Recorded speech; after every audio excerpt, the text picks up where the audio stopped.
स्वागत है आप सभी का टीवी 100 में और मैं हूं आपके साथ प्रियंका चावला। समय हो चला एक विशेष मुद्दे पर चर्चा का। तेहरान और वॉशिंगटन के बीच चल रही परमाणु वार्ता एक बार फिर संकट में दिखाई दे रही है। ईरान ने साफ कर दिया कि वो किसी भी हाल में यूरेनियम संवर्धन यानी यूरेनियम एनरिचमेंट को नहीं रोकेगा, चाहे समझौता हो या ना हो। ईरानी विदेश मंत्री अब्बास अरागची ने ये दो टूक बयान जारी किया। इससे ये साफ हो गया है कि तेहरान झुकने को तैयार नहीं है। अब्बास अरागची ने कहा, हमने पहले भी कहा है और अब भी कह रहे हैं कि दोहरा रहे हैं, यूरेनियम संवर्धन कभी नहीं रुकेगा। यह हमारा संप्रभुता अधिकार है और इस पर कोई समझौता नहीं होगा। उन्होंने यह भी जोड़ा कि ईरान अभी विचार कर रहा है कि वो आगामी दौर की बातचीत में हिस्सा ले या नहीं। ये बयान ऐसे समय में आया जब अमेरिका और ईरान के बीच रोम में संभावित 5वें दौर की अप्रत्यक्ष वार्ता की संभावनाएं जताई जा रही हैं। दूसरी ओर अमेरिका चाहता है कि ईरान यूरेनियम संवर्धन पूरी तरह छोड़ दे। वर्ष 2015 में हुए परमाणु समझौते में ईरान ने 3.67% तक संवर्धन की सीमा मान ली थी, लेकिन 2018 में तत्कालीन राष्ट्रपति डोनाल्ड ट्रंप द्वारा अमेरिका को इस समझौते से हटाए जाने के बाद ईरान ने सभी सीमाएं तोड़ दी और अब 60% संवर्धन कर रहे हैं। ये स्तर हथियारों में इस्तेमाल होने वाले यूरेनियम यानी वेपन्स ग्रेड यूरेनियम के 90% स्तर के बेहद करीब है। तनाव के इस माहौल में अमेरिकी खुफिया एजेंसियों को संकेत मिले हैं कि इसराइल ईरान के परमाणु ठिकानों पर हमले की तैयारी कर रहा है। ये जानकारी अमेरिकी अधिकारियों के हवाले से दी गई। इससे मिडिल ईस्ट में हालात और अधिक बिगड़ सकते हैं। अमेरिका और इसराइल दोनों के कई बार ईरान पर सैन्य दबाव बनाने की चेतावनी दी है। तो वहीं ईरान के सर्वोच्च नेता अयातुल्ला अली खोमेनी ने हाल ही में कहा कि उन्हें अमेरिका से चल रही वार्ता से कोई सकारात्मक नतीजा निकलने की उम्मीद नहीं है। उनका मानना है कि अमेरिका केवल बयानबाजी कर रहा है और वह ईरान की संप्रभुता को चुनौती दे रहा है। ईरान और अमेरिका के बीच परमाणु विवाद एक बार फिर गहराता नजर आ रहा है। बातचीत की मेज पर दोनों देश मौजूद हैं, लेकिन विश्वास की कमी और जिद्दी रुख के कारण समाधान दूर दिखाई दे रहा है। इजरायल की संभावित सैन्य कार्रवाई ने स्थिति को और संवेदनशील बना दिया है। आने वाले दिन मिडिल ईस्ट की शांति और वैश्विक राजनीति के लिए निर्णायक साबित हो सकते हैं।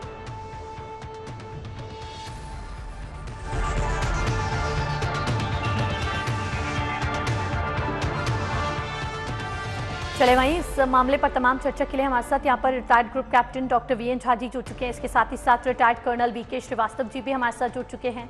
रक्षा विशेषज्ञ सितेश सिंह जी भी हमारे साथ जुड़ चुके हैं। इसके अलावा retired wing commander Praful Bakshi ji भी हमारे साथ जुड़ चुके हैं। आप चारों का टीवी 100 में बहुत बहुत स्वागत है।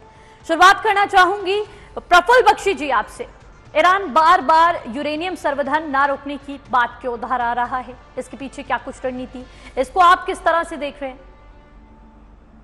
देखिए, ये जो स्थिति पैदा हुई है प्रियंका, ये ईरान के अपने इंडिपेंडेंट स्टैंड के कारण हुई है और स्थिति पैदा हुई है अमेरिकन हेगमनी की। इसमें अमेरिका सोचता है कि उसने तो ऑफकोर्स अमेरिका ने तो सारा का सारा ये बीमारी पैदा की है और एटॉमिक वगैरह के खेल में वही गिल्टी है अभी तक। तो अमेरिका सोचता है कि वो इंटरनेशनल एटॉमिक एनर्जी के सारे प्रावधानों के ऊपर वो कंट्रोल करेगा और ईरान को बाध्य कर रहा है कि जो वेपन ग्रेड यूरेनियम में हॉट लगाओ। ईरान कहता है कि ये मेरा जन्मसिद्ध अधिकार है, मैं इसको नहीं छोड़ूंगा। तो इस बात के ऊपर अमेरिका जो है वो टेंशन में आ रहा है और वो मिलिट्री एक्शन की बात कर रहा है। देखिए, मिलिट्री एक्शन वगैरह तो दूर की बात है। क्वेश्चन ये है कि इस स्थिति को मिलिट्री एक्टिविटी और मिलिट्री अटैक से नहीं सॉल्व किया जा सकता। हालांकि कई कंट्रीज ने अपना इस हाथ पे लिया है, जैसे कि इजराइल ने सरप्राइज अटैक कर दिया इराक के ऊपर इत्यादि। पाकिस्तान भी डरा बैठा था एक टाइम कि इंडिया और इजराइल मिलके उसके एटॉमिक न्यूक्लियर रिएक्टर वगैरह या जो भी स्थान है उन पे अटैक करेगा। बात ये नहीं है, बात सिर्फ ये है कि इस समय ये इंटरनेशनल बॉडी की जो ताकत हो गई है इस एरिया के अंदर इतनी कम हो गई है, लोगों का विश्वास उठ गया है और लोग अमेरिका को कल्प्रिट कहते हैं। हाँ, ईरान को भी कल्प्रिट कहते हैं। वो कह सकते हैं कि अगर इसने ऐसे यूरेनियम ग्रेड कि सिस्टम्स अगर किसी गलत हाथों में आ गए तो क्या होगा। तो इस बात को लेकर अब प्रॉब्लम आ रही है कि वो जो लिमिट है वो 60% कर दें या उससे भी कम कर दें, वो ईरान इसके लिए रेडी नहीं होगा। तो ईरान ने कहा ये मेरा राइट है। तो इस समय स्थिति इस तरीके से गंभीर है। और आपने देखा है लेटली कोई कंट्री कॉन्फ्लिक्ट में आती है तो कहती है याद रखना हम एटॉमिक वेपन है हमारे पास, जैसे पाकिस्तान धमकियां देता है। तो ये एक दूसरे के लिए धमकी देने के लिए सब्जेक्ट तो बहुत पैदा हो रहे हैं, पर इस समय अगर किसी को ठोस कदम उठाना है तो सारी कंट्रीज को वर्क करना पड़ेगा। Let there be a total ban on nuclear weapon, let there be a total ban, existing weapons to be destroyed and no further manufacture. इसको मॉनिटर करने के लिए डिफरेंट बॉडीज कंट्रीज को ना सामने लाना पड़ेगा, और वो जो ओम्बड्समैन बॉडी बनेगी वो कर सकती है, पर कोई इसके लिए रेडी नहीं होगा क्योंकि सबको डेटरेंट चाहिए। मतलब ऐसा जहर है जो हर एक रखना भी चाहता है पर कहता है दूसरे के बात में ना हो। ये जो चीज है इसके लिए ऐसा हल निकलेगा नहीं। हाँ, मैं ये कह सकता हूं कि न्यूक्लियर अटैक करने में बहुत बहुत गलत हाथ से होगा, किसी कंट्री से न्यूक्लियर अटैक नहीं होगा, क्योंकि मैड डॉक्ट्रिन सबको पता है, सेल्फ एस्योर्ड डिस्ट्रक्शन। तो वो आप याद रखिए वो नहीं होगा।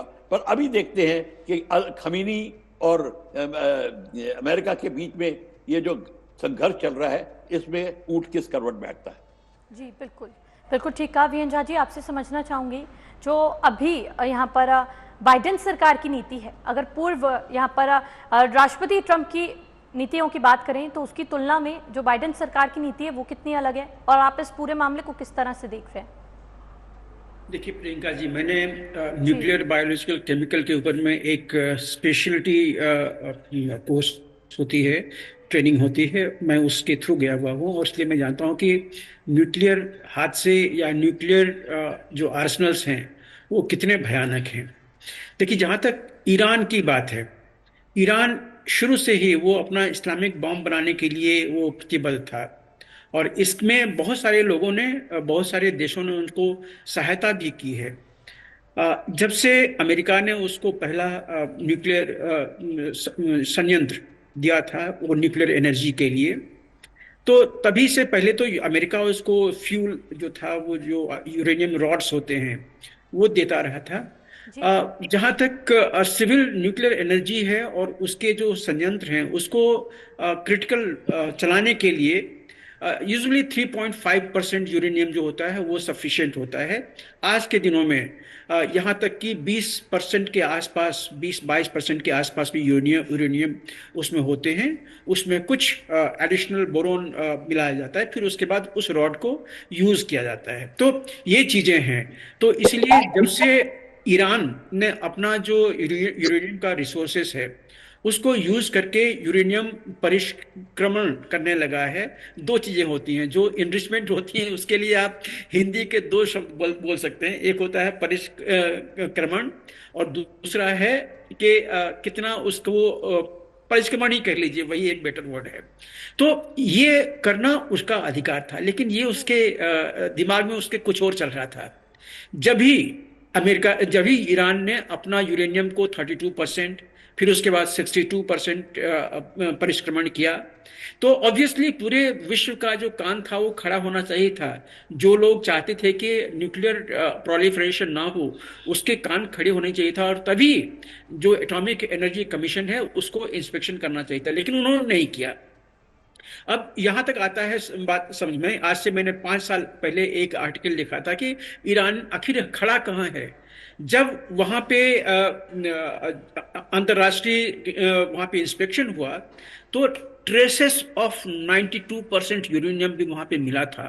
ये ट्रेस कहां से आया, इसको एक्सप्लेन करने के लिए जो जो ईरान है वो असक्षम था। उसका कोई भी एक्सप्लेनेशन जो था वो लॉजिकल नहीं था कि ये ट्रेस कहाँ से आया। तो बहुत सारे लोगों का मानना था कि आज से 4-5 साल पहले ही ईरान ने अपना जो संयंत्र है उसमें इनरिचमेंट को लगभग 92% कर लिया था, जो कि वेपन ग्रेड यूरेनियम है। जी। उससे परमाणु बम बनाए जा सकते हैं। अब जहां तक डेटोनेशन टेक्नोलॉजी है वो उनके पास में नहीं थी, और वो देने के लिए बहुत सारे नेशन तैयार हैं। बगल में पाकिस्तान है, हालांकि रिएक्शन रिलेशन अच्छा नहीं है, लेकिन पाकिस्तान भी चाहता है कि विश्व में इस्लामिक बॉम्ब हो। चाइना ये टेक्नोलॉजी देने के लिए तैयार हो जाएगा, क्योंकि ये अमेरिका के खिलाफ है। जैसे पाकिस्तान ने जब अपना एटॉमिक एक्सप्लोजन किया था और उसने क्लेम किया था कि उनका एटॉमिक हथियार जो है वो इंडिया स्पेसिफिक है, इसी तरह से ईरान हमेशा से प्रतिबद्ध रहा है कि उसका जो एटॉमिक जो जो डिजायर है एटॉमिक वेपन की, वो अमेरिका और इसराइल सेंट्रिक है।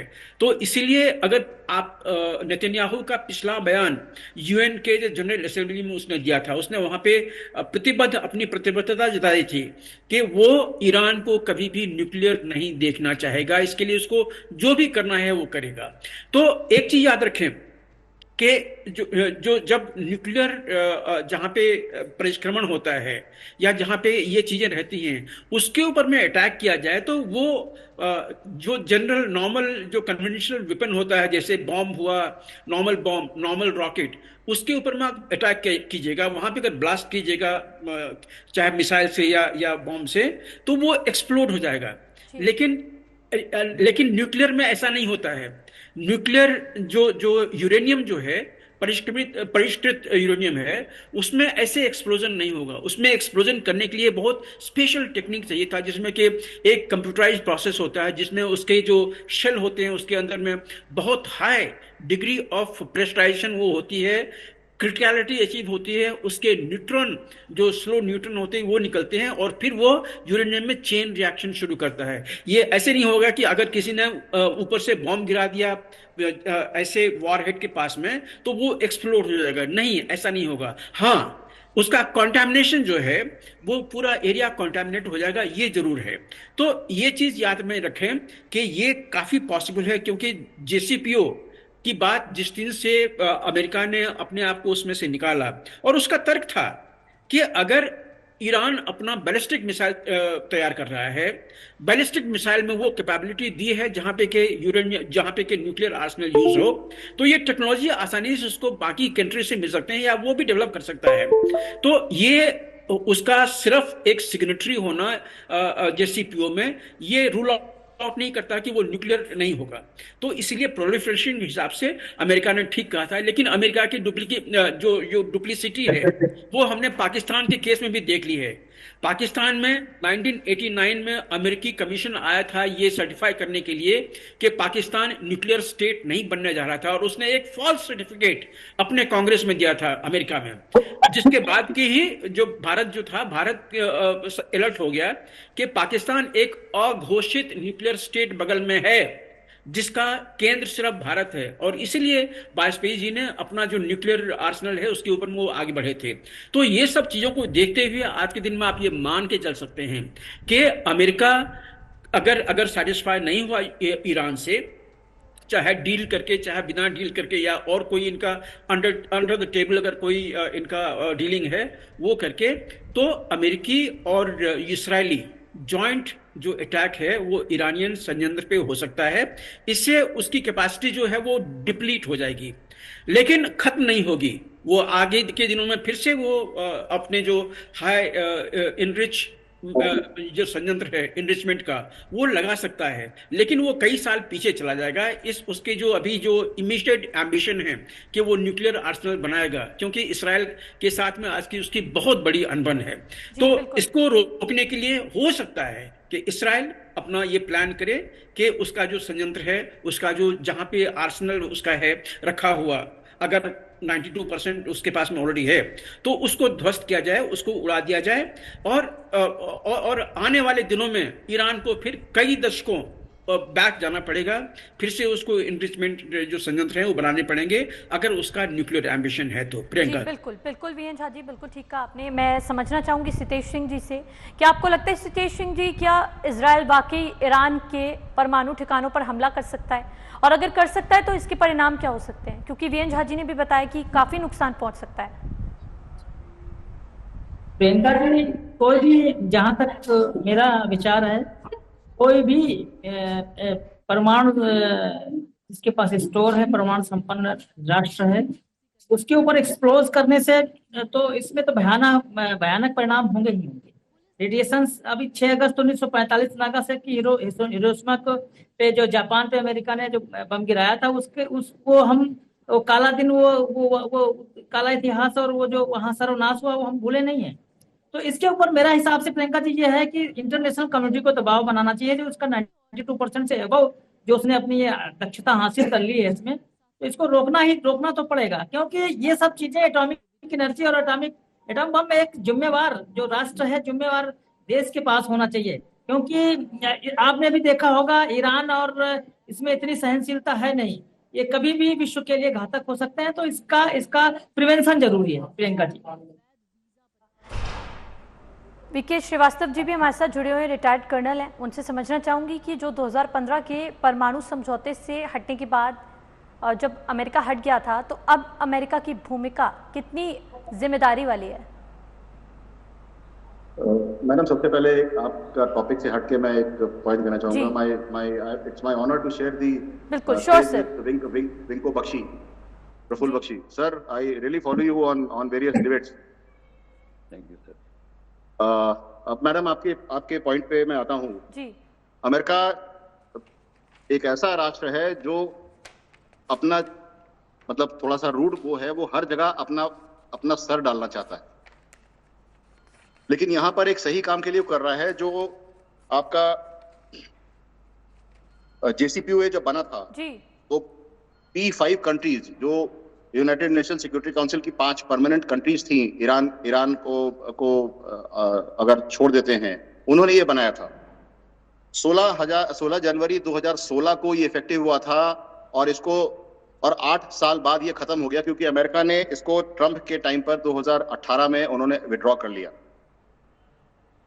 अमेरिका की जो नीति है वो कई बार स्पष्ट नहीं होती, हमको पता नहीं चलता कि एक्चुअली वो चाहते क्या है। खासतौर से आज की तारीख में आप खुद देखिए, जब से डोनाल्ड ट्रंप दूसरा टर्म राष्ट्रपति बने हैं, उनकी जो नीतियां हैं वो कंट्रोवर्सी में ही जा रही हैं। लेकिन ये तो तय है कि ईरान को रोकना तो पड़ेगा। जैसे ग्रुप कैप्टन झा साहब ने बताया कि उनका जो एक वेपन ग्रेड के लिए 90% या 92% एंड अब का यूरेनियम चाहिए, और वो उसको अचीव कर चुके हैं। वेरएज जो कैपिंग थी वो 3.67% की थी, जो कि नॉन वेपन ग्रेड थी। तो और साथ साथ ये भी सही है कि इंटरनेशनल IAEA ने उसको ठीक से मॉनिटरिंग नहीं की है, लेकिन अब वो कह रहा है कि उसके हिसाब से कि 60% से ऊपर उनके पास हो चुका है, जो कि शायद गलत है। वो अचीव कर चुके हैं अपना टारगेट, और किसी भी समय जैसा कि उनको केवल डेटोनेट करने के लिए जो उपकरण चाहिए, वो अगर उनको मिल जाए तो वो बहुत नुकसान हो सकता है जी। अमेरिका शायद इसी दबाव में है, क्योंकि अमेरिका जो है, अगर आप देखें, जैसे पाकिस्तान में भी कैनाडा हिल्स में हुआ है, उसने बात बहुत साफ भी है और धुंधली भी है कि वहां पर न्यूक्लियर स्टॉकपाइल था जो कि अमेरिका द्वारा ही रखा गया था, और अमेरिका इन्वॉल्व इसलिए हुआ क्योंकि वहां पर भारत ने अटैक कर दिया था जी। तो अमेरिका जो है दूसरे देशों को अपने हिसाब से इस्तेमाल करता है। हो सकता है ये ईरान को रोकना चाह रहा हो, जो कि शायद पूरे विश्व के लिए ठीक है, क्योंकि इस समय विश्व में तीसरे विश्व युद्ध का माहौल बनता चला जा रहा है। और जैसे कि कल या परसों के डिबेट में ग्रुप कैप्टन झा साहब ने भी बताया था कि अगली लड़ाई जो है शायद वो पानी के ऊपर होगी जी। लेकिन न्यूक्लियर वेपन एक बहुत बड़ा खतरा है, खास तौर से वो देश जहां पर एक्सट्रीमिस्ट या मिलिटेंट्स है, अगर वो गलत पे हाथ में पड़ गया तो कुछ भी हो सकता है। प्रियंका जी। जी बिल्कुल ठीक कहा आपने सर। इसी पर जवाब लेना चाहूँगी प्रफुल्ल बख्शी जी से। प्रफुल्ल बख्शी जी, जैसा कि वीके श्रीवास्तव जी ने भी यहाँ बताया कि अगर ऐसा कुछ होता है तो ये लड़ाई बहुत आगे तक जा सकती है और कई लोग इसमें प्रभावित हो सकते हैं। तो मैं समझना चाहूँगी कि अगर सैन्य कार्रवाई की जाती है, सैन्य हमला किया जाता है, तो ऐसे में क्या पूरा मिडिल ईस्ट युद्ध की ओर डाइवर्ट करेगा? क्या पूरा मिडिल ईस्ट प्रभावित होगा? क्या पूरा मिडिल ईस्ट इन्वॉल्व होगा? Thank you Priyanka ji. I am very please to be with such learned people, colonel Srivastava, group captain Jha, हमारे इतना नॉलेज दे रहे हैं। पर मैं आपको इसके आगे ये बताना चाहूंगा कि जो आपने क्वेश्चन पूछा कि अगर कन्वेंशनल वेपन्स तो की वॉर जो जैसे चल रही है अभी यूक्रेन और रशिया के बीच में, वो चल रही है। हालांकि उनके डॉनबास में उनके न्यूक्लियर वेपन सिस्टम के ऊपर और रिएक्टर के ऊपर अटैक हुआ। यहां से बात शुरू होती है कि जिनीवा कन्वेंशन में ये क्लियरली मेंशन है, nuclear weapon, nuclear reactor is termed as a dangerous force. Dangerous force के ऊपर बहुत बड़ा 3 मीटर का रेड चिन्ह लगा होता है। And nuclear weapon are not to be used in attack और डिफेंस, और all countries have signed it, in India included, Pakistan included. We have signed the Convention on Dangerous Force that includes dams, nuclear power plants and dikes. But question ये है कि अगर कोई country Geneva convention का हनन करके भी करेगा तो उसके लिए lot of countries have already taken steps. जैसे ईरान और अमेरिका ने, इजराइल और अमेरिका ने कितनी बार थ्रेटन किया है। Not only this, the Stuxnet virus जो है, उन्होंने 1000 प्लांट्स ऑफ ईरान को डिसेबल कर दिया था न्यूक्लियर रिलेटेड उनके। आई am not talking of reactors, I am talking of other plants which are used in enriching uranium. The scientists know better. 1000, yes, exactly. So 1000 plants को disable कर दिया था। Cyber weapon system भी इस्तेमाल होगा as a weapon. Cyber will be used as a weapon. That will be there. But my question now comes, हम सब nuclear weapon की बात कर रहे हैं कि हो सकता है, everybody is scared. Are we prepared for a nuclear weapon attack? Madam, is our civil defense ready? Is there any nuclear shelter? Is there any nuclear medicinal device? Is there any other nuclear recovery center? We don't have. That is the problem. Some countries ने अपना doctrine change करके ये compulsory कर दिया है कि आपके हर एक नक्शे के पास घर, हाउस कंस्ट्रक्शन के साथ एक न्यूक्लियर बेसमेंट, केपेबल बेसमेंट होना चाहिए। स्विट्जरलैंड, अल्बानिया जैसी कंट्री ने ऑलरेडी कर दिया है। जी। That step has to be taken because you never know कौन सिर चढ़ा जिहादिस्ट के हाथ में ये मशीनरी आ जाए। मैं ये नहीं कहता कि एक आदमी लेके भाग जाएगा और करेगा, बट गवर्नमेंट को कोई, nobody can deny कि there could be a sort of a government system which may come up, which would like to commit suicide like that. So वो डेंजरस ह्यूमैनिटी के लिए हो जाएगा। और जो न्यूक्लियर फॉलोआउट होगा, और वैसे भी जो न्यूक्लियर फॉलोआउट हुआ है चेचनिया में, without being volatile, without being attacking in attacking mode, इसको भी हमें ध्यान से रखना पड़ेगा। We have to see that we may have to, IAEA की जो एटॉमिक एनर्जी कमीशन है उसकी वर्किंग को प्रोबेबली चेंज करना पड़ेगा, अप्रोच डिफरेंट करनी पड़ेगी, because this is a very dangerous game. Leakage भी हो जाए, अनइंटेंशनल लीकेज भी हो जाए, आप उसको क्या करेंगे? इसलिए nuclear, biological, chemical warfare is in every doctrine of every army. वो तो है और हमारी आर्मी में भी है, बट हम कितना फॉलो कर रहे हैं, we have to see that. I am not talking of tactical nuclear weapon, तो लो यील्ड वेपन तो इस्तेमाल प्रोबेबली हो जाएंगे। डिप्लीटेड यूरेनियम तो आपने सुन ही लिया है, वो है। Lot of people have died of cancer. One IPS officer of India went to Yugoslavia, she died of that. ये सब कुछ हो सकता है, पर हमारे को वेरी स्ट्रॉन्ग स्टेप्स लेने पड़ेंगे। इसके लिए all head of the country have to sit down separately. जब यूनाइटेड नेशंस के थ्रू आओते हो तो diplomacy and political action start हो जाती है।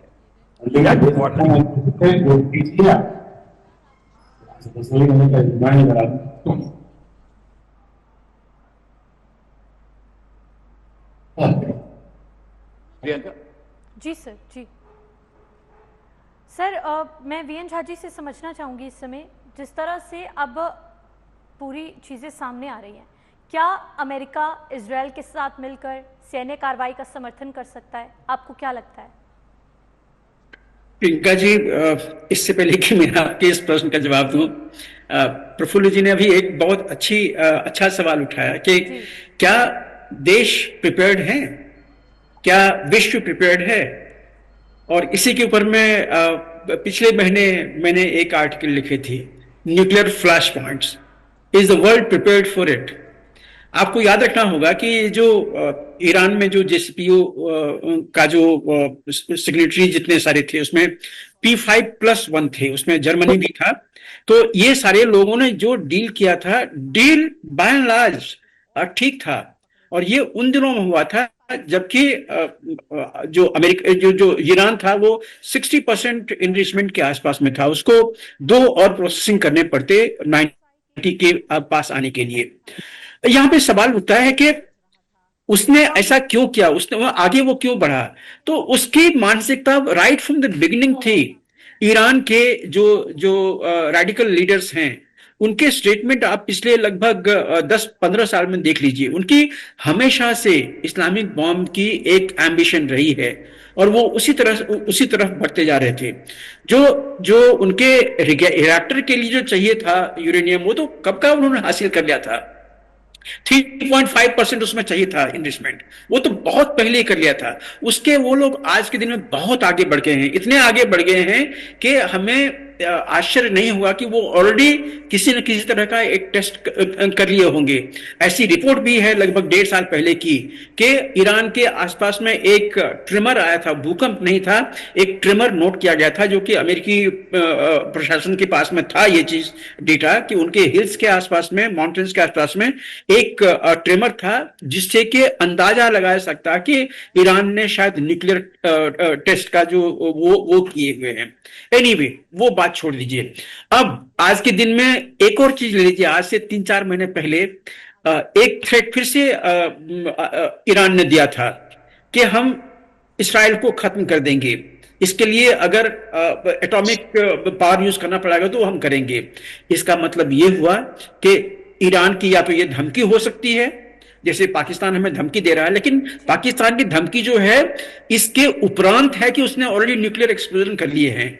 तो उस धमकी को लाइटली ना लें, वो इसे यूज करे ना यूज करे वो उसकी बात है। लेकिन जहां तक ईरान की बात है, ईरान के क्रिटिकलिटी बोलते हैं, जिस दिन आपके पास में इतना इंडस्ट्रियल यूरेनियम हो जाता है कि आप उससे एक्सप्लोजन कर सकें, वो होती है क्रिटिकलिटी।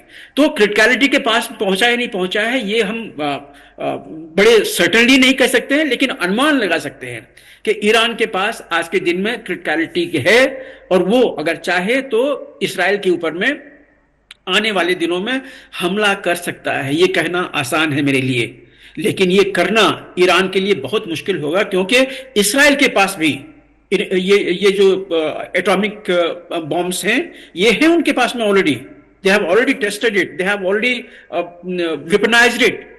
और वहां से उनको यूज करना मतलब 2 न्यूक्लियर नेशन के बीच में जब ऐसी चीजें होगी तो इसराइल के ऊपर में बहुत खतरा है, क्योंकि इसराइल छोटा सा देश है।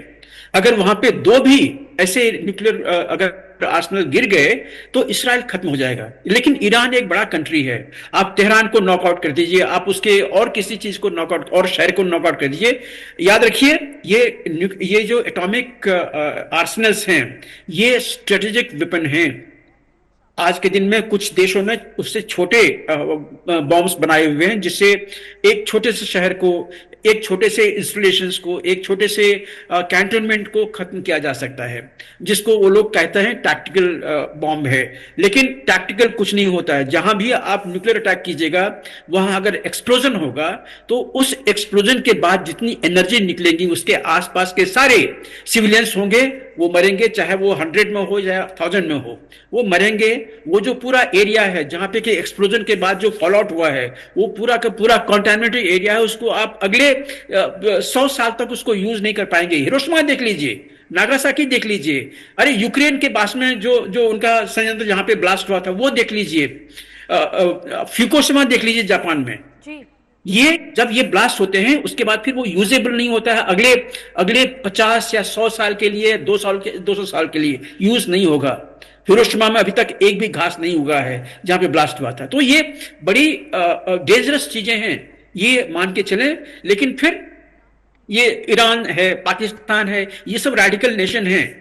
इनको तो शिक्षा ही दी गई है कि अगर तुम दूसरों को तबाह करने से पहले अगर मरोगे तो तुमको ऊपर में 72 हूरें मिलेगी।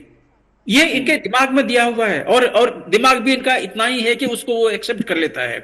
कैसे वहां पे एंजॉय करेगा वो जाने, क्योंकि उसका बदन तो यहां पे धरती पे ब्लास्ट हो गया होगा, लेकिन ये उनके माइंडसेट में है, तो इसलिए वो इस पे काम करेंगे, इसके ऊपर में वो आगे भी बढ़ेंगे। और भगवान ना करे कभी किसी ने इसको एक और ब्रेन वॉश कर दिया कि तुम इसको यूज कर लो, तो उसको यूज भी कर लेगा, चाहे उसके बदले में ईरान खत्म क्यों नहीं हो जाए। तो ये सब चीजों को ध्यान में रख के चलना पड़ेगा। इसलिए आज के दिन में अमेरिका को थोड़ा सा सावधानी से बाकी भी एजेंसी को लेके चलना चाहिए। जैसे P5+1 जिसने JCPOA शुरू किया था, उसको भी कॉन्फिडेंस में लेना चाहिए, यूएन को कॉन्फिडेंस में लेना चाहिए, UNSC को कॉन्फिडेंस में लेना चाहिए, और IAEA जो है, जो कि सिविल सेटअप है न्यूक्लियर नॉन प्रोलिफरेशन को देखने के लिए, और जो सिविल जो संयंत्र हैं उसको देखने के लिए, उसको भी सबको साथ में लेके चले। आइडिया अगर आपका यह है कि ईरान को हम न्यूक्लियर नहीं होने देंगे, तो नॉर्मली ये पॉसिबल नहीं है, ईरान ऑलरेडी वहां पे है। अब बाकी बचे कि उसको किस तरह से रोकना चाहिए कि वो एक रेडिकल रोग न्यूक्लियर स्टेट ना बन जाए, इसके लिए पूरे दुनिया को देखना पड़ेगा, खास करके जो ईरान के आसपास में जितने एजेंसी हैं और अमेरिका, इन दोनों को देखना पड़ेगा। चाइना को मत भूलिए, चाइना अंदर ही अंदर किसी न किसी तरह से ईरान को हेल्प कर रहा है, क्योंकि ईरान का जो न्यूक्लियर आर्सेनल होगा वो एंटी अमेरिका होगा, एंटी इसराइल होगा। चाइना आज के दिन में एंटी अमेरिका है, एंटी इसराइल है। जी जी, बिल्कुल ठीक कहा सर आपने। वीके श्रीवास्तव जी, आपसे समझना चाहूंगी, अभी रोम में 5वें दौर की वार्ता प्रस्तावित की गई है, 5वें दौर की बातचीत होगी। हालांकि ईरान की तरफ से ऑलरेडी नकारात्मक संदेश दे दिया गया है, तो आपको क्या लगता है, क्या निष्कर्ष इस वार्ता का निकलेगा, क्या कोई समाधान निकल पाएगा? मैडम, मैं ग्रुप कैप्टन झा साहब के उसमें बस एक चीज और ऐड करना चाहूंगा। जो हमारे यहाँ UCIL भोपाल में जो गैस लीक हुई थी, हालांकि वो एक न्यूक्लियर हादसा नहीं था, लेकिन उस थोड़ी सी गैस लीकेज के ट्रेसेस आज भी मिल रहे हैं। वहां आज भी जो लोग हैं और जो बच्चे पैदा हो रहे हैं, उनके शरीर में डिफॉर्मिटी होती है। सोचिए, ये एक इतने कम पैमाने पे हुआ है, और अगर ये विश्व स्तर पे, या जैसे झा साहब, ग्रुप कैप्टन झा साहब ने बताया कि इजराइल के ऊपर उन्होंने कर दिया, तो एक बार अगर लोग जंग में कूद पड़ते हैं, वो बढ़ती चली जाती है, तो बहुत नुकसान होगा। शायद हो सकता है कि हमारे धरती का एक बहुत बड़ा हिस्सा इससे इफेक्टेड हो जाए, और हमारी आने वाली जो पीढ़ियां हैं उसका वो भुगतेंगी।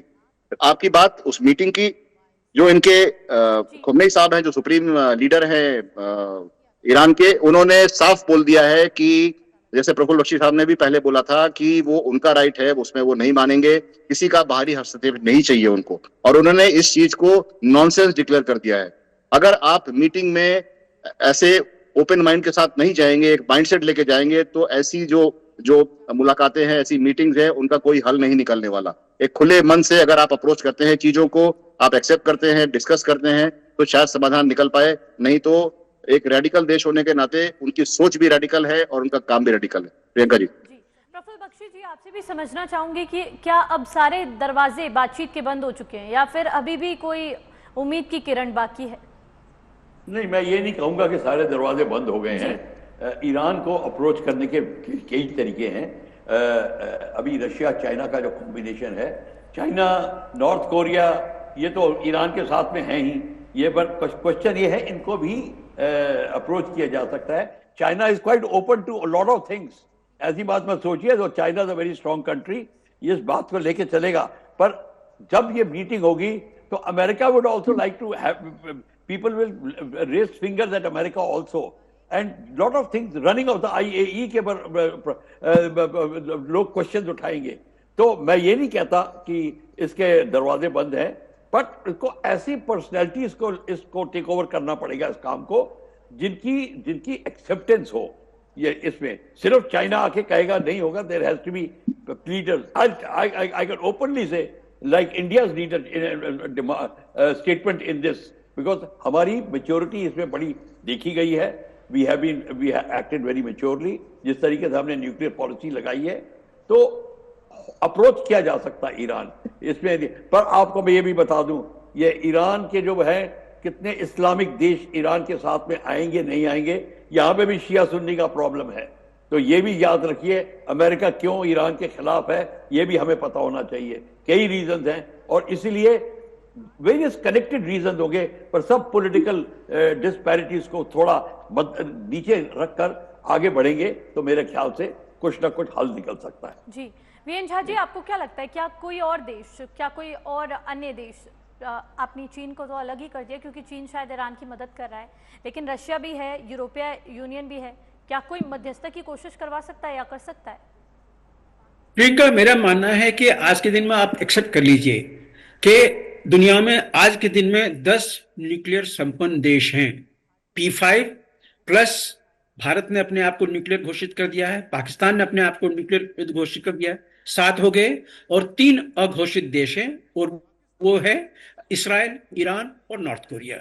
तो ये आप मान के चलिए ये कि ये 10 देश जो हैं ये आज के दिन में न्यूक्लियर संपन्न हैं, जिसमें से कि पाकिस्तान और ईरान ये टोटल रेडिकल नेशंस हैं। इसके ऊपर में आप विश्वास नहीं कर सकते हैं क्योंकि इन दोनों के जो न्यूक्लियर आर्सेनल हैं वो नेशन स्पेसिफिक हैं, और यही चीज थोड़ी सी दिक्कत देती है।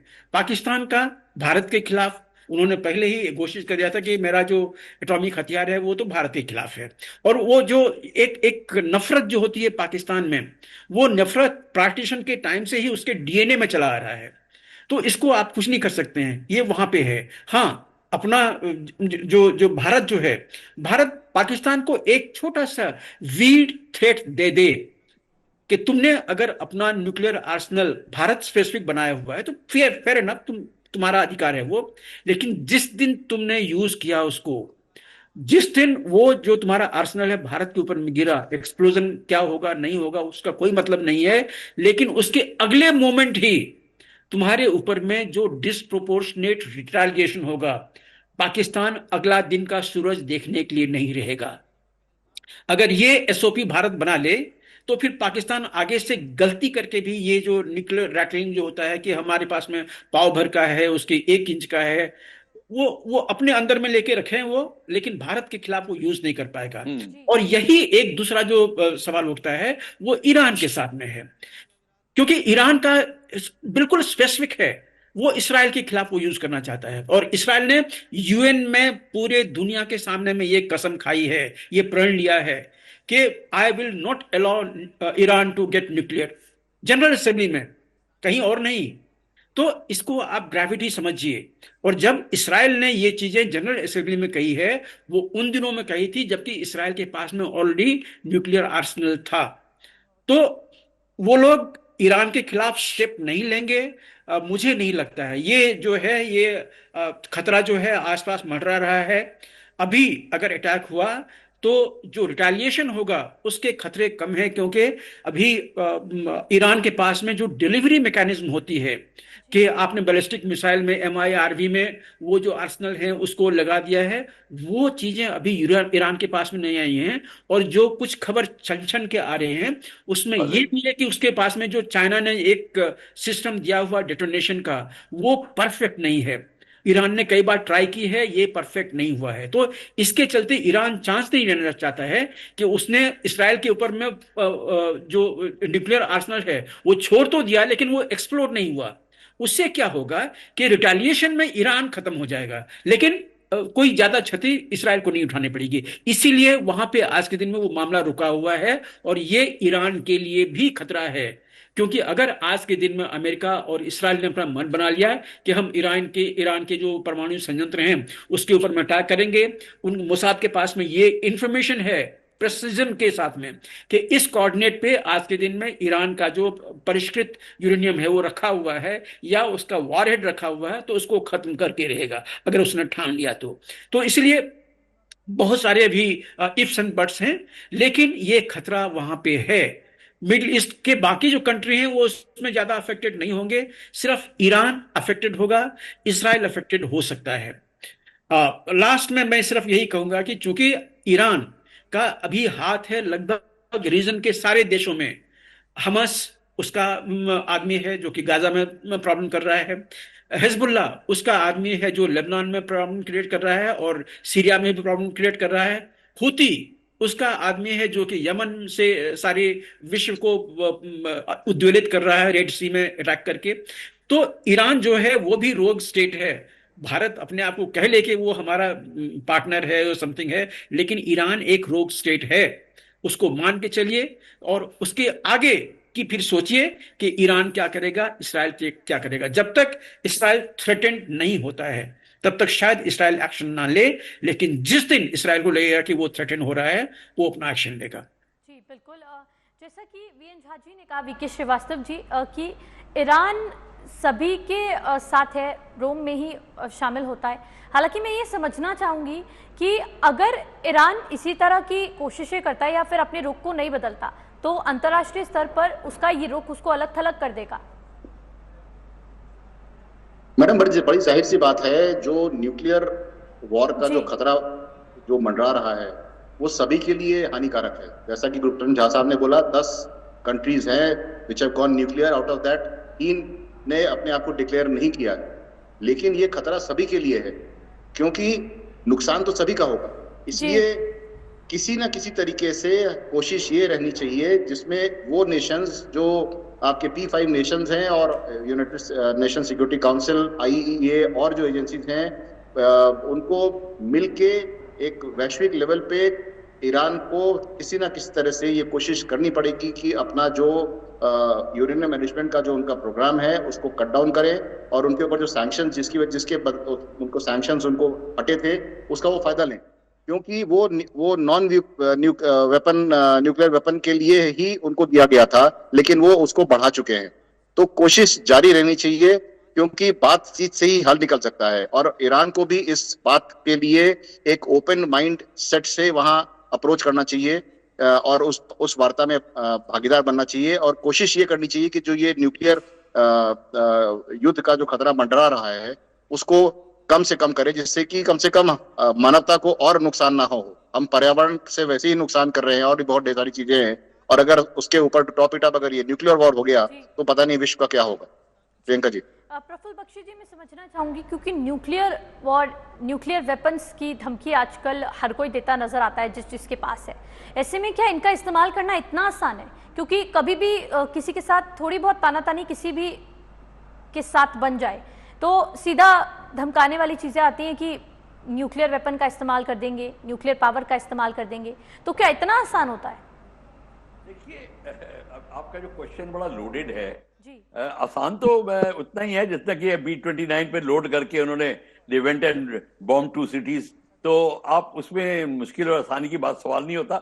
It all depends on your policy and it all depends कि आप उसका रिपरकशन समझते हैं कि नहीं। आसानी है, मेथड ऑफ डिलीवरी में तो प्रॉब्लम नहीं है। प्रॉब्लम है टू टेक द डिसीजन, टू प्रॉब्लम है to make the doctrine accordingly. इसके लिए मेरे को लगता है ये बड़ा डिफिकल्ट चीज है to decide to bomb out of existence किसी भी सिटी को। और व्हेन यू नो कि same thing will happen to you, जब आपको पता है कि ये आपको भी होगा, तो ये डिसीजन लेना बड़ा मुश्किल है।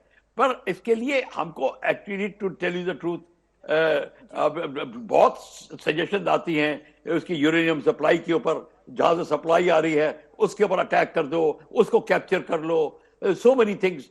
उनकी मेथड ऑफ मैन्युफैक्चर को आप ओवर पावर कर लीजिए। कोई कहता है ईरान के को मिलिट्री टेक ओवर करवा दीजिए, खमीनी वगैरह को बाहर फेंकवा दीजिए। ये रिलीजियस एंगल्स आ जाते हैं, इसके अंदर बड़ा प्रॉब्लम खड़ी होती है। जैसे नियर यूटोपियन थॉट प्रोसेस है। बट ये मैं कह सकता हूं कि आप ये मत सोचिए कि ईरान को आप इतना प्रेशर में भी डाल सकेंगे जब उसको इतना सॉलिड सपोर्ट है उसकी एलाई कंट्रीज के साथ में। तो ये भी बात सीधी चीज है। हाँ, अगर एक यकलख आप ईरान के ऊपर अटैक करके उसके टोटल न्यूक्लियर पावर प्लांट्स को ही ध्वस्त कर दे ताकि उसकी कैपेबिलिटी चली जाए टू रिएक्ट, यानी कि सांप को आप एक स्ट्रोक में मार दीजिए, वो कोई अगर हो सकता है तो अल्टीमेटली वही लोग ट्राई करेंगे। इजराइल जैसी कंट्री ट्राई करेगी एग्जैक्टली कि हम एक ही स्ट्रोक में उसको खत्म कर दे। बट वो हो नहीं सकता, क्योंकि ईरान इटसेल्फ, उसका एयर डिफेंस वगैरह इतना तगड़ा है। एंड क्या डील है चाइना के साथ, क्या डील है किसी के साथ, and Israel will not take such a step also. तो मैडम, एट द मोमेंट ये क्वेश्चन जो आपका है, इसके लिए द अनऑफिशियल मेथड्स हैं जिसको कहते हैं non governmental approaches through various thinkers, philosophers, ये educationists, they have to come forward and create a forum where these people must undertake over and start doing it. ये भी एक तरीका है. सिर्फ throwing policy at each other and shouting at each other and United Nations office, इससे काम नहीं चलता. Because जब religious angle पे ईरान डेवलप हुआ है, वो अपना religious weapon मानता है इसको, तो फिर क्वेश्चन यही आता है कि the religious leaders must also be brought together to make them understand. There are same religious leaders in Islam also who can work wonders if they are approach. I think ये approach हमें भी different करनी पड़ेगी. Total military approach से काम नहीं चलेगा. जी बिल्कुल, प्रोज एंड कॉन्स को ध्यान में रखते हुए, एक पॉलिसी को ध्यान में रखते हुए इस तरह के फैसले लिए जाते हैं. पीएन झा जी, आपसे समझना चाहूंगी, अगर अमेरिका झुक जाता है तो क्या ये वैश्विक परमाणु अप्रसार नीति के लिए यहाँ पर खतरनाक मिसाल नहीं बनेगा? क्या अमेरिका झुक जाएगा? JCPO को छोड़ा उसने, क्या वो झुका था? झुकने के लिए जो छोड़ा था? नहीं. अभी आज के दिन में अमेरिका ईरान से डील करने की सोच रहा है. क्या वो उसके झुकने का आसार है? नहीं. अमेरिका अपना फायदा और नुकसान देख रहा है कि कहाँ पे उसको फायदा हो सकता है. बिजनेसमैन के लायक वो जो ट्रम्प के अंदर में वही चीज हम लोग देख रहे हैं कि वो सिर्फ दो नेशन जो हैं वो अपनी वार्ता कर रहे हैं, अमेरिका और ईरान. इसमें आपका जो P5+1 है वो कहीं पे इन्वॉल्व नहीं है. IAEA कहीं इन्वॉल्व नहीं है. UNSC कहीं इन्वॉल्व नहीं है. तो इससे कुछ निकलने वाला नहीं है. अगर अमेरिका और ईरान के बीच में डील हो भी जाती है तो उसको इस्राइल नहीं मानेगा, क्योंकि ये आप मान के चलिए कि ईरान के पास में न्यूक्लियर आर्सेनल के लायक मटेरियल आ गया है. वो वहां से बैकआउट नहीं होगा. उसके सारे जो धार्मिक जो गुरु थे, उन लोगों ने उनको इंसाइट किया था, उनको प्रेरित किया था कि आप इस्लामिक बॉम्ब बनाएं, और वो आज के दिन में शायद बना चुका है या बनाने के क्रिटिकलिटी पे है. वहां से वो पीछे नहीं हटेगा. आप ये दिमाग में लेके चलें कि आज के दिन में 10 न्यूक्लियर संपन्न देश हैं. ईरान के साथ में, जैसे मैंने आपको कहा, प्रॉब्लम सिर्फ एक है कि उनका डेटोनेशन और डिलीवरी मैकेनिज्म ये टेस्टेड नहीं है. डेटोनेशन उन्होंने टेस्ट किया हुआ है, लेकिन ये फुल प्रूफ नहीं है. और डिलीवरी सिस्टम, जो मिसाइल जाती है ना, चाहे वो क्रूज मिसाइल हो या बैलिस्टिक मिसाइल हो, उसके वॉरहेड में एक पर्टिकुलर टेक्नोलॉजी होती है, क्योंकि ये बॉम्ब जो है, ये बॉम्ब आके धरती पे गिर के ब्लास्ट नहीं हो जाता है. इसमें डेटोनेशन के लिए यूजुअली एबव सरफेस जो होती है, एबव सरफेस का ब्लास्ट होता है. मतलब धरती से लगभग 100 मीटर ऊपर ये ब्लास्ट होता है, और तब जो इसका ब्लास्ट वेव और जो आग निकलती है, जो शॉक वेव होता है, वो बहुत बड़े एरिया पे जाके वो असर करता है. तो ये जो इसकी ब्लास्ट टेक्नोलॉजी होती है वो बिल्कुल अलग होती है. तो इसीलिए ईरान के पास में जो मिसाइल है, बैलिस्टिक मिसाइल में, उसमें उन्होंने वो MIR भी लगा ली है, मल्टीपल इंडिपेंडेंटली रिलीज व्हीकल. और हर व्हीकल में अपना अपना अलग जो वॉरहेड होता है वो होता है.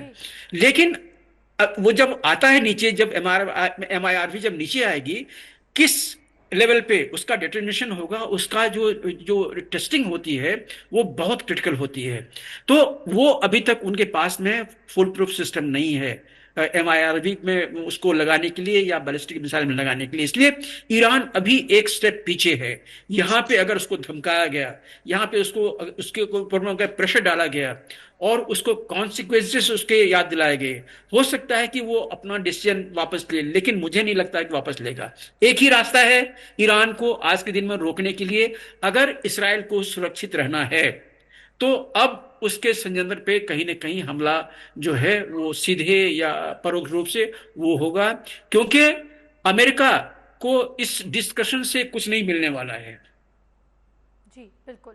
सर, अमेरिका वैश्विक स्तर पर, अंतर्राष्ट्रीय स्तर पर ये कोशिश करता है कि उसकी जो साख है वो बनी रहे, सबकी मदद करने वाला, सबके बीच बोलने वाला. तो अमेरिका उस भूमिका पर ही खरा क्यों नहीं उतर पाता? सबके बीच आकर अब घुस तो जाता है, इन्वॉल्वमेंट दिखा देता है, थर्ड पर्सन बन जाता है, लेकिन उसका समाधान कभी नहीं निकल पाता। मेरे लिए जी जी वीएन झा जी। जी हाँ, जी हाँ, देखिए अमेरिका अमेरिका का वही तो एक विलन है। पाकिस्तान के पास में न्यूक्लियर आर्सेनल कैसे आया, क्यों आया? और वो भी तब जबकि पाकिस्तान के ऊपर में सैंक्शन लगा हुआ था, जबकि पाकिस्तान को ये मैंडेट किया हुआ था कि उसको जो भी अमेरिकन एड मिलेगा वो अमेरिकी commission on the nuclear proliferation, एक उनका एक ग्रुप था, उनको मैंडेट दिया गया था कि आप सुनिश्चित करें कि जो कहोटा में जो पाकिस्तान का जो इन्वेस्टमेंट प्लांट है वो कहीं भी क्रिटिकलिटी के आसपास में नहीं है। पाकिस्तान और वो नेफेरियस एक्टिविटी से ये चुरा के भी टेक्नोलॉजी ला रहा था। तो अमेरिकी कमीशन थी, वो 1989 में 89 में पाकिस्तान में इंस्पेक्ट करके गई है और उनको पता था कि पाकिस्तान जो है एकदम बिल्कुल क्रिटिकलिटी में है, उन्होंने चुराए हुए हैं टेक्नोलॉजी पूरी दुनिया से। फिर भी जाके उसने रिपोर्ट दिया अमेरिकी कांग्रेस को कि पाकिस्तान जो है वो उसके पास में न्यूक्लियर टेक्नोलॉजी नहीं है, कहीं भी आसपास में नहीं है। तो ये तो अमेरिका का ही क्या कराया हुआ है। अब यहाँ पे अमेरिका को क्या कहिएगा, उसको उसका अपना इंटरेस्ट नहीं था पाकिस्तान में, तो इसलिए उसने उसको वेव ऑफ किया। अगर उसका इंटरेस्ट नहीं होता तो उसको वेव ऑफ नहीं करता। तो चाहे वो पाकिस्तान का मामला हो, चाहे नॉर्थ कोरिया का मामला हो, नॉर्थ कोरिया को पूरे वर्ल्ड ने ब्लैक लिस्ट किया हुआ है, लेकिन फिर भी नॉर्थ कोरिया ने अपना जो आर्सेनल है उसको डेवलप किया हुआ है। इसी तरह से ईरान का भी वहीं पे है। ईरान जेसीपीओ में अगर रहता भी, अगर मान लीजिए अमेरिका उससे अलग नहीं होता, अगर जेसीपीओ आज के दिन में होता, तब भी आप सुनते कि ईरान ने अपना जो न्यूक्लियर टेस्ट है वो किया हुआ है। तो जब ये सारी चीजें हो रही हैं तो आप किसको किसको आप दोष दीजिएगा?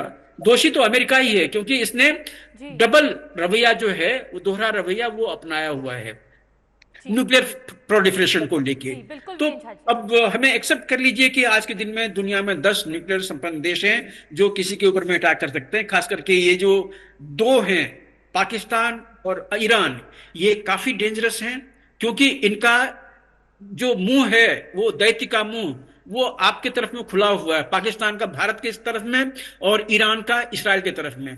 इसलिए ये बहुत डेंजरस हैं। नॉर्थ कोरिया फिर भी बेहतर है, वो भी उसने भी अपना जो मुंह है वो अमेरिका की तरफ खोल रखे है, लेकिन अमेरिका से वो डायरेक्ट सस्टेन जो है वो नहीं कर सकता है, छोड़ देगा हथियार वो, लेकिन नॉर्थ कोरिया जो है वो बर्बाद हो जाएगा। इसी तरह से पाकिस्तान ने अगर गलती की भारत के ऊपर में चलाने की, तो पाकिस्तान अगला दिन का सूरज देखने के लिए भारत विश्व के मैप पे नहीं रहेगा। लेकिन जिहादी है ये जो करना चाहते हैं वो कर लेंगे, और वही चीज ईरान के साथ में है। तो अभी विश्व जो है काफी डेंजरस स्थिति में है। जरूरी है कि विश्व के सारे जो एजेंसी हैं, अनफॉर्चुनेटली आज के दिन में यूएनएससी जो है वो डिफंक्ट पड़ा हुआ है, उसके पास में कुछ न नेल है न टीथ है, ऐसा टागर है वो। तो ये अनफॉर्चुनेट है, लेकिन अभी भी अगर सैनिटी प्रिवेल करे तो चीजें बेहतर बनाई जा सकती है। लेकिन आप डिनाई नहीं कर सकते हैं, ईरान जो है उसने अपना मन आज से 20 साल पहले बनाया था कि वो न्यूक्लियर आर्सेनल करेगा। आज के दिन में वो क्रिटिकलिटी पे है, वो बना के रहेगा। जी बिल्कुल। वीके श्रीवास्तव जी, फाइनल कमेंट ले लेते क्योंकि समय का भी अभाव है। आपसे जानना चाहूंगी कि भारत जैसे देशों पर इसका क्या प्रभाव पड़ सकता है, रणनीतिक और आर्थिक प्रभाव? मैडम देखिए, भारत सबसे पहले जो बात है वो ये कि एक शांति प्रिय देश है। हम लोग कभी भी पहले कोई एक्शन नहीं लेते हैं। तो हम एक न्यूक्लियर देश हैं और हम उसको कह चुके हैं, लेकिन अगर ये लड़ाई छिड़ती है जिसमें न्यूक्लियर वेपन का इस्तेमाल होता है तो नुकसान तो सबका होगा। और ये नुकसान देश की जो अभी उन्नति हो रही है, प्रगति हो रही है, जो एक 2047 का टारगेट सेट किया हुआ है हमारी सरकार ने कि $5 ट्रिलियन की इकोनॉमी बनेगी, और ये सब चीजें वो सब फिर बैक बर्नर में चला जाएगा। क्योंकि हमारा उस समय जब लड़ाई बढ़ेगी तो न्यूक्लियर वॉरहेड के साथ साथ हमको कन्वेंशनल वॉर को भी शायद थोड़ा इस्तेमाल करना पड़े, और न्यूक्लियर वॉरहेड तो लास्ट रिजॉर्ट होता है।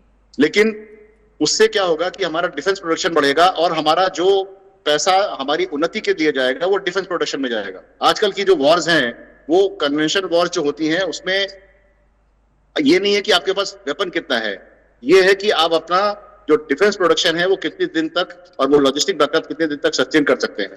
तो कहने की बात है, लेकिन भारत के ऊपर तो फर्क पड़ेगा। और जो थर्ड वर्ल्ड कंट्रीज हैं, पाकिस्तान सरीखे जो आज एकदम भुखमरी के कगार पे हैं, बल्कि उससे भी नीचे हैं, वो तो शायद विश्व पटल से गायब ही हो जाए। जी बिल्कुल। प्रफुल्ल बख्शी जी, आपसे भी फाइनल कमेंट लेना चाहूंगी। आपको क्या लगता है कि ये सिर्फ केवल संप्रभुता का सवाल है या फिर क्षेत्रीय प्रभुत्व का संघर्ष है? देखिए, सबसे बड़ी चीज ये है कि ये क्षेत्रीय चीज नहीं रह जाएगी, ये बिल्कुल टोटली फैल जाएगी। जब न्यूक्लियर फॉल आउट होगा तो आप ये मत सोचिए कि सिर्फ अपने ऊपर ही होगा, बाकी एरियाज में होगा। पाकिस्तान पे होता है तो इंडिया पे भी आएगा। हम ये ना सोच के बैठ जाए कि हम बिल्कुल टोटली सेफ हो जाएंगे, क्योंकि nuclear fall out will be very dangerous. अब पर ये तो सब हम बोल चुके हैं कि how dangerous it is, but question ये है, हमको ये अभाव, ये हमें पता चल रहा है कि we are getting cornered in our own game. सारे के सारे अब इस पे फंस रहे हैं कि किस तरीके से आप इस जाल से निकलें। अब जाल से निकलने का तो सिर्फ डिप्लोमेसी से ही काम आएगा। अगर हम सोचते हैं कि हम ऐसा जादुई अटैक करेंगे, इजराइल करेगा कि ईरान बिल्कुल एक स्ट्रोक में खत्म हो जाएगा, मेरे ख्याल पे ये गलत होगा। ईरान बिल्कुल डाउन हो जाएगा। पर हमको अब ये सोचना है कि किस तरीके से इस बात का समाधान बिना लड़ाई करे होए। अगर लड़ाई करके होता है तो न्यूक्लियर वेपन्स फिर प्रोलिफरेट करेंगे। आपकी इकोनॉमी, बिल्कुल कर्नल श्रीवास्तव ठीक कह रहे हैं, 47 में जो हम सोच रहे हैं we'll be back to 100 by close to 50 to 60 years, हम बिल्कुल पीछे गिर जाएंगे। हमारी इकोनॉमी और जो कंट्री जो सस्टेन नहीं कर सकती ऐसी लड़ाई जो कि टोटल न्यूक्लियर वॉर है, मैं अमेरिका की बात नहीं कर रहा, even Russia will feel the pinch, China will feel the pinch, सबको पिंच होगा। तो सच्चाई तो यही है कि एट द मोमेंट इसको दूर करने के लिए we have to strengthen the monitoring bodies, we have to strengthen international bodies उसको। और सेकेंडली, यूनाइटेड नेशन की जो गिरफ्त में आई हुई हैं, ये पॉलिटिकल हो जाती हैं। जब ये पॉलिटिकल हो जाती हैं तो then they are out of, like united nation, not totally a different body. आपको रोक रही हूँ क्योंकि समय का भी अभाव है। आप तीनों हमारे साथ जुड़े, तमाम चर्चा की आपका बहुत बहुत शुक्रिया। वीएन झा जी, वीके श्रीवास्तव जी, प्रफुल्ल बख्शी जी, आप तीनों का बहुत बहुत शुक्रिया, तमाम चर्चा आपने हमारे साथ की। सितेश सिंह जी, आपका भी बहुत बहुत शुक्रिया। तो वहीं अमेरिका और ईरान के बीच लगातार तनातनी जारी है। यूरेनियम सर्वधन को लेकर ये तनातनी चल रही है। अमेरिका को ईरान ने दो टूक कर दिया है, परमाणु बम को लेकर ऐलान कर दिया है, और परमाणु समझौते पर अब बात बनेगी या नहीं, ये तो 5वें दौर की बातचीत के बाद पता चलेगा। हालांकि ईरान ने यहां पर एक नकारात्मक संकेत दे दिया है। फिलहाल इस खास कार्यक्रम के लिए इतना ही। देश और दुनिया से जुड़ी तमाम खबरों के लिए बने रहे हमारे साथ और देखते रहे TV 100।